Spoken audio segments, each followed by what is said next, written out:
ये कहानी है सुनीता की, जो कि एक बहुत ही अमीर फैमिली से ताल्लुक़ रखती थी और बेपनाह अयाश किस्म की लड़की थी, जो बार में जाया करती और ड्रिंक किया करती। उसे रोकने पूछने वाला कोई नहीं था। ऐसे ही एक दिन वो बार में गई और वहाँ पर उसकी मुलाकात एक लड़के से होती है जिसका नाम राहुल था। हेलो। मेरा नाम राहुल है। और आपका? जी, मेरा नाम सुनीता है। अरे वाह, बहुत ही सुंदर नाम है आपका। थैंक यू जी। इस तरह रोज़ उनकी बार में मुलाकात होने लगती है और ढेर सारी बातें भी। और कब वो बातें प्यार में बदल गईं पता ही नहीं चला। और एक दिन दोनों की मुलाकात एक पार्क में होती है और वहाँ सुनीता राहुल से कहती है, राहुल, अब मैं तुम्हारे बिना नहीं रह सकती। चलो हम अब शादी कर लेते हैं। अरे सुनीता, तुम क्या पागल हो गई हो? हम शादी कैसे कर सकते हैं? क्यों? क्यों नहीं कर सकते हम शादी? अरे यार, तुम लोग इतनी अमीर फैमिली हो और मैं ठहरा गरीब, तो हम दोनों का आपस में मैच ही नहीं होता। अरे क्यों नहीं होता है मैच? हम दोनों एक दूसरे से प्यार करते हैं और प्यार करने वालों को कोई भी अलग नहीं कर सकता। अरे सुनीता, कोई नहीं समझेगा हमारा प्यार। कोई नहीं समझता ऐसे मोहब्बत को। मैं कुछ नहीं जानती हूँ। मैं बस तुमसे मोहब्बत करती हूँ और तुम्ही से शादी करूँगी। अगर मेरी शादी किसी और से हुई तो मैं जहर खा के मर जाऊँगी। जब राहुल सुनीता के दिल में और जज्बात में अपने लिए इतनी मोहब्बत देखता है तो फैसला कर लेता है कि उन्हें शादी कर लेनी चाहिए।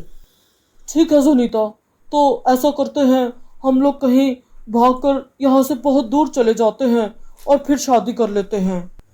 सुनीता भागकर शादी करने के लिए तैयार हो जाती है और तभी राहुल उसे एक दूर मकाम पर किसी होटल के अंदर ले जाता है और उसे रूम में छोड़कर कहता है, सुनीता, तुम अब यहाँ रुको। मैं शादी के तैयारियां देख कर आता हूँ, थोड़ा शादी के इंतजामात देख कर आता हूँ। और इतना कहकर सुनीता को होटल से बाहर चला जाता है। कुछ देर गुजर जाती है लेकिन राहुल वापस नहीं आता। लेकिन एक और मर्द कमरे में दाखिल होता है और कहता है, और सुनाइए सुनीता जी, कैसी हैं आप? कौन हो तुम और मेरा नाम कैसे जानते हो? अरे मैं तो आपके बारे में बहुत कुछ जानता हूँ। नाम में क्या रखा है जी? तुम कमरे के अंदर कैसे आए हो? तुम्हें चाबी किसने दी है कमरे की? अरे सुनीता जी, आप भी कमाल करती हैं।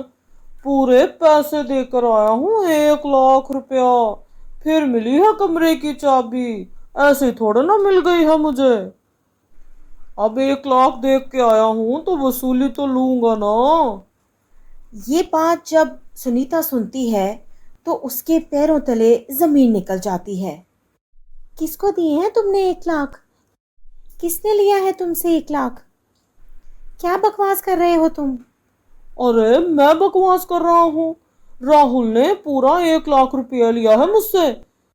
वो तुम्हें 1 लाख रुपए में बेच कर गया है।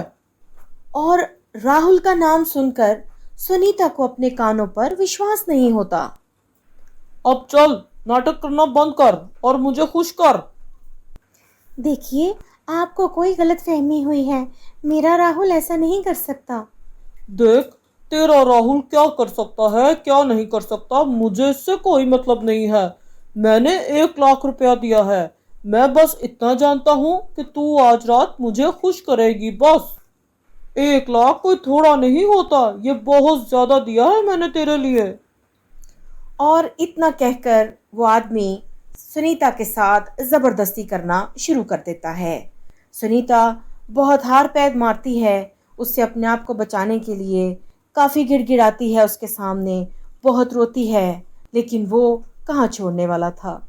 देखो प्लीज़, प्लीज़ मुझे छोड़ दो। मुझे ये सब नहीं करना। भगवान के लिए मुझे छोड़ दो, प्लीज़ मुझे छोड़ दो। और इतना कहकर सुनीता एक ज़ोरदार घूंसा उसको मारती है और अपनी इज्जत बचाकर वहाँ से भाग निकलती है। भागते भागते वो एक पुलिस चौकी पहुंच जाती है और वहां मौजूद इंस्पेक्टर को सारी कहानी मनोमन बता देती है। अरे तुम फिक्र मत करो बेटी, मैं अभी उस राहुल के बच्चे की खोज लगाता हूँ, मैं पकड़ लूंगा उसको। पुलिस अपनी कार्रवाई शुरू कर देती है और थोड़े ही समय में राहुल को पकड़ लेते हैं।